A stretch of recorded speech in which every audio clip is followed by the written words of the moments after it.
आज से मैं ज्यादा काम करता हूँ ताकि दिवाली तक मेरे पास कुछ पैसे जमा हो जाए। राकेश सारा दिन कड़ी धूप में भट्टी पर मजदूरी करने लगता है। शाम का समय सारे मजदूर अपना काम खत्म करके घर जाने लगते हैं, पर राकेश अब भी भट्टी पर काम कर रहा था। ये देखकर भट्टी का मालिक राकेश से कहता है, राकेश, तुम घर नहीं जा रहे हो? नहीं मालिक, मैं आज ओवर टाइम काम कर रहा हूँ। क्यों? मालिक, कुछ दिनों बाद दिवाली है और मेरे परिवार वाले हर साल पैसे ना होने के कारण दिवाली नहीं मना पाते। हर साल अपने बच्चों को दुखी देखकर मुझे बिल्कुल अच्छा नहीं लगता, इसलिए इस बार ज्यादा काम करके मैं अपने बच्चों के लिए दिवाली तक पैसे जमा करना चाहता हूँ। राकेश, अगर तुम दिन रात काम करोगे तो तुम बीमार पड़ जाओगे। परिवार वालों की खुशी के लिए थोड़ा बहुत संघर्ष तो करना ही पड़ेगा ना मालिक। दिवाली खुशियों भरा त्योहार होता है राकेश, तुम चिंता मत करो। इस साल तुम और तुम्हारे परिवार वाले बड़ी धूमधाम से दिवाली मनाएंगे। दिवाली के एक दिन पहले मैं सभी मजदूरों को 10-10 हजार रुपए बोनस दूंगा ताकि सब इस बार बड़ी धूमधाम से दिवाली मना सके। ये सुनकर राकेश बहुत खुश हो जाता है। आपका बहुत बहुत धन्यवाद मालिक, हम आपका यह उपकार जीवन भर नहीं भूल पाएंगे। राकेश अपने मालिक हरिया का धन्यवाद करके गांव में अपने छोटे से घर में आता है, जहां घर में उसकी पत्नी शांति और 3 बच्चे कोमल, अनीता और अभय थे। जी आप आ गए? बाबा, इस बार दिवाली पर हम कहीं नहीं जाएंगे, हमें गांव में ही रहकर सबके साथ दिवाली मनानी है। हाँ बाबा, आप हर साल हमें दिवाली के समय कहीं और लेकर चले जाते हो और फिर हम दिवाली ही नहीं मना पाते। बच्चों, इस बार हम गांव में ही रहकर सबके साथ दिवाली मनाएंगे। सच बाबा? हाँ बेटा। तीनों बच्चे खुशी से झूम उठते हैं। असल में राकेश और उसके परिवार ने गरीबी के चलते आज से पहले कभी दिवाली नहीं मनाई थी।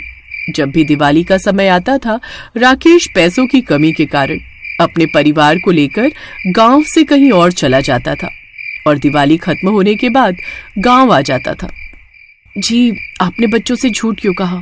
आप भी जानते कि दिवाली का त्योहार हम जैसे गरीबों के लिए कहाँ होता है, ये तो अमीरों का त्योहार है।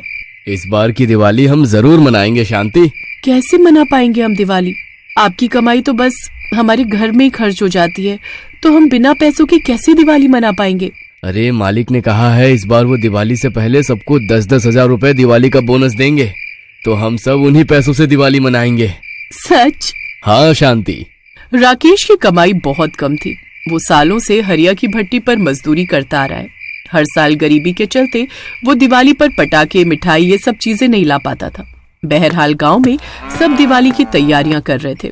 देख कोमल, मेरे पिताजी ने मुझे कितने सारे पटाखे, फुलझड़ियां दिलाई है। मेरे बाबा ने मुझे दिवाली के लिए नए कपड़े दिलाए हैं। हमारे बाबा भी हमें दिवाली पर पटाखे, फुलझड़ियां, नए कपड़े, मिठाइयाँ सब दिलाने वाले हैं। भला भट्टे पर काम करने वाला मजदूर वो कहाँ से तुझे ये सब दिला पाएंगे? अरे तुम तो दिवाली के समय गांव में ही नहीं रहते हो, मुंह छुपाकर सब भाग जाते हो। सही कहा वरुण, ये गरीब ऐसे ही हैं, इनके पास तो पैसे होते नहीं और बातें अमीरों की तरह बड़ी बड़ी करते हैं। सब बच्चे कोमल, अनीता और अभय की गरीबी का मजाक बनाने लगते हैं। इस बार हम भी मनाएंगे दिवाली और तुम सबसे अच्छी मनाएंगे, देख लेना। तीनों अपने घर चले जाते हैं। दिवाली को 4 दिन का समय बचा था। सारे गांव में बड़े जोरों शोरों से सब दिवाली की तैयारी कर रहे थे। 2 दिन बाद, माँ, हम भी अपने घर को दिए और लाइट से सजाते हैं ना? बेटा, जब तुम्हारे पिताजी को पैसे मिल जाएंगे हम भी अपने घर को सजाएंगे। हाँ बच्चों, दिवाली को 2 दिन का समय है और मालिक कल ही मुझे पैसे दे देंगे, तो हम कल से ही दिवाली मनाना शुरू कर देंगे। हम भी दिवाली मनाएंगे, हम भी पटाखे फोड़ेंगे। ये मैं तो अनार जलाऊंगी। ये तभी तीनों बच्चे गांव के बच्चों के पास चले जाते हैं। पहली बार अपने बच्चों को इतना खुश देखकर दिल को कितना सुकून मिल रहा है शांति। जी, आपके मालिक कल पैसा देंगे ना? बच्चे बहुत खुश हैं जी। मैं नहीं चाहती कि इनकी खुशी मायूसी में बदल जाए। चिंता मत करो शांति, हमारे बच्चों की खुशी को किसी की नजर नहीं लगेगी। अगले दिन राकेश भट्टी पर आकर शाम तक कड़ी मजदूरी करता है। तभी हरिया उसे बोनस के 10 हजार रुपए देता है। वो पैसे लेकर राकेश खुशी खुशी सड़क से पैदल चलकर घर की ओर जा रहा था। पूरी सड़क सुनसान थी और अंधेरा भी हो चुका था। तभी सामने से कुछ गुंडे बदमाश आकर राकेश को घेर लेते हैं। कौन हो तुम लोग? कौन हो? पकड़ो इसे। सारे गुंडे बदमाश राकेश को पकड़ लेते हैं। छोड़ो मुझे, बचाओ, कोई है, बचाओ मुझे, बचाओ। तभी वो गुंडे राकेश को बेरहमी से पीटने लगते हैं। इधर शांति और बच्चे घर में थे। ये अब तक घर क्यों नहीं आए? इधर गुंडे राकेश को बुरी तरह से घायल कर देते हैं और उसके पास के सारे पैसे लेकर वहां से भाग जाते हैं। राकेश सड़क पर जख्मी अवस्था में पड़ा था। मेरे पैसे, कोई पकड़ो उन चोरों को, मेरे पैसे। राकेश रोने लगता है। तभी वो जैसे तैसे बुरी हालत में घर पहुंचता है। हे भगवान, ये क्या हो गया आपको जी? राकेश के शरीर पर गहरे घाव थे। तभी राकेश सारी बात बताता है। क्या सारे पैसे लेकर भाग गए? कौन थे वो बदमाश? पता नहीं शांति, इतनी खुशी से मैं पैसे लेकर घर आ रहा था कि हम सब इस बार दिवाली धूमधाम से मनाएंगे, पर उन बदमाशों ने हमारी सारी खुशियां बर्बाद कर दिए। ये सुनकर शांति और बच्चे काफी दुखी हो जाते। अगले दिन शाम को, आज दिवाली का दिन था। सारे गांव वाले दिवाली मना रहे थे और राकेश और उसके परिवार वाले दुखी अपने घर के आंगन में बैठे थे। मुझे माफ कर दो बच्चों। भगवान जी, क्यों हम बाकी बच्चों की तरह खुशियां नहीं मना सकते? तीनों बच्चे वहां से चले जाते हैं। क्यों मैं अपने बच्चों की किसी भी खुशी को पूरा नहीं कर पाता हूँ? इधर तीनों बच्चे गांव में माता रानी के मंदिर में जाते हैं और माँ लक्ष्मी की मूर्ति के सामने बैठ जाते हैं। माँ, क्यों हम इतने गरीब हैं? हमें भी दिवाली मनानी है। माँ, अब तो सबकी मदद करते हो ना, हमें भी दिवाली मनाना है माँ। हमें भी दिवाली में नए कपड़े, सामान, पटाखे चाहिए माँ। तीनों बच्चे रो रो कर माँ लक्ष्मी से प्रार्थना करने लगते हैं। तभी वहां उन्हें दान पेटी दिखाई देती है। इस पेटी में तो बहुत सारे पैसे रहते हैं। चलो, मैं इसी में से पैसे निकाल लेता हूँ ताकि हम भी दिवाली मना सके। तभी अभय दान पेटी से पैसे निकालने लगता है। तभी मंदिर के पुजारी की नजर अभय पर पड़ती है। ए अदुष्ट पापी लड़के, मंदिर में चोरी कर रहा है। तभी सब लोग अभय को पकड़ लेते हैं। उस मंदिर में एक शहरी आदमी सेठ दयाराम अपनी गर्भवती पत्नी के साथ आया हुआ था। तभी सब राकेश शांति को वहां बुलाते हैं और उन्हें अभय की करतूतों के बारे में बताते हैं। राकेश, ये क्या सिखाया तूने अपने बच्चों को?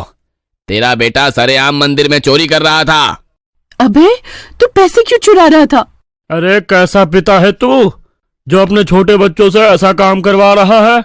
अगर पैसे नहीं है तेरे पास तो रास्ते पर बैठकर भीख मांग, पर मंदिर में चोरी मत करा। सब गांव वाले राकेश और शांति को खूब बुरा भला कहते हैं। उनकी बातें सुनकर राकेश खूब रोने लगता है। ये सब सेठ दयाराम और उसकी गर्भवती पत्नी भी देख रही थी। इतने में सब लोग वहां से चले जाते हैं। बाबा भैया को माफ कर दीजिए, वो तो बस पटाखों के लिए पैसे ले रहा था। तभी अचानक गर्भवती राधिका को लेबर पेन शुरू हो जाता है। राधिका, मुझे बहुत दर्द हो रहा है। शांति और राकेश सेठ दयाराम राधिका के पास आते हैं। इन्हें तो लेबर पेन शुरू हो गया है, इनकी डिलीवरी अभी होने वाली है। यहाँ पास में कोई हॉस्पिटल है? नहीं साहब, इस गांव में तो अस्पताल नहीं है, सब शहर में है और शहर यहाँ से बहुत दूर है। नीचे मेरी गाड़ी है, मुझे तुरंत राधिका को शहर ले जाना होगा। सब राधिका को नीचे कार के पास लेकर जाते हैं, पर कार का टायर तो पंचर था। हे भगवान, इस कार को भी अभी पंचर होना था। भाई साहब, यहाँ कोई गाड़ी मिलेगी? देखिए, आप शहर जाने की जिद मत कीजिए, इनकी हालत बहुत नाजुक है, हमें यही इनकी डिलीवरी करनी होगी। आप इन्हें हमारे घर लेकर चलिए। दिवाली के धूमधाम के बीच सब राधिका को शांति के घर लेकर आते हैं, जिसके बाद कुछ महिलाओं के साथ मिलकर शांति बड़ी आसानी से घर में ही राधिका की डिलीवरी कर देती है और राधिका एक बच्चे को जन्म देती है। बधाई हो साहब, आपका बेटा हुआ है। ये सुनकर सेठ दयाराम बहुत खुश हो जाता है। थोड़े समय बाद, मैं आपका यह एहसान जीवन भर नहीं भूलूंगा। आप नहीं जानते आपने हम पर कितना बड़ा एहसान किया है। हमें पूरे 10 साल बाद संतान की खुशियां प्राप्त हुई है। सच में आज अगर आप लोग ना होते तो शायद। आज इतनी खुशी का दिन है साहब, इस दिन कैसे किसी के साथ कुछ बुरा हो सकता था। वैसे बुरा ना मानो तो एक बात पूछूं आपसे, आपका बेटा मंदिर में चोरी क्यों कर रहा था? तभी राकेश सेठ दयाराम को सारी बात बताता है। इसलिए मेरा बेटा चोरी कर रहा था ताकि वो भी गांव वालों की तरह दिवाली मना सके। भाई साहब, अब आपके बच्चे गांव वालों से बेहतर दिवाली मनाएंगे। बच्चों, चलो मेरे साथ। तभी सेठ दयाराम तीनों बच्चों को बाजार ले जाता है और उन्हें नए कपड़े, पटाखे, फुलझड़ियां, मिठाइयां और उनकी मनपसंद चीज खरीद कर देता है। ये सब देखकर बच्चे बहुत खुश थे। अरे अभय, वो अनार मैं जलाऊंगी, मैं ये फुलझड़ी और पटाखे जलाऊंगी, ये तीनों बच्चे मजे से पटाखे जलाते हैं। अपने बच्चों को इतनी खुशी से दिवाली मनाते देखकर राकेश शांति की आंखों में आंसू आ जाते हैं। तभी सेठ दयाराम राकेश शांति को काफी सारी मिठाइयाँ, पैसे और कपड़े देता है। साहब, ये सब क्या है? रखो भाई, तुमने ही तो कहा था ना कि आज दिवाली के समय किसी को भी दुखी रहने का कोई अधिकार नहीं है। अपने बच्चों के साथ धूम से दिवाली मनाओ भाई। उसके बाद सेठ दयाराम राधिका और बच्चे को लेकर वहाँ से चला जाता है। सच कहते हैं लोग, भगवान कब और किस रूप में आकर इंसानों की मदद करते हैं, ये कोई नहीं बता सकता। उसके बाद राकेश शांति पहली बार बड़ी धूमधाम से अपने बच्चों के साथ दिवाली मनाते हैं। तो सही ही कहते हैं, दिवाली खुशियों भरा त्योहार होता है जो अपने साथ हर इंसान के जीवन में ढेर सारी खुशियां लेकर आता है। उम्मीद करते हैं आपको ये कहानी पसंद आई होगी। आप सभी को और आपके परिवार को दिवाली की ढेर सारी शुभकामनाएं।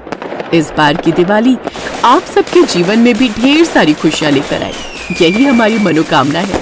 और हाँ, ऐसी मजेदार कहानियां देखने के लिए चैनल को लाइक, सब्सक्राइब और कमेंट कीजिए और हमारी प्यारी YouTube फैमिली का प्यारा सा हिस्सा बनिए।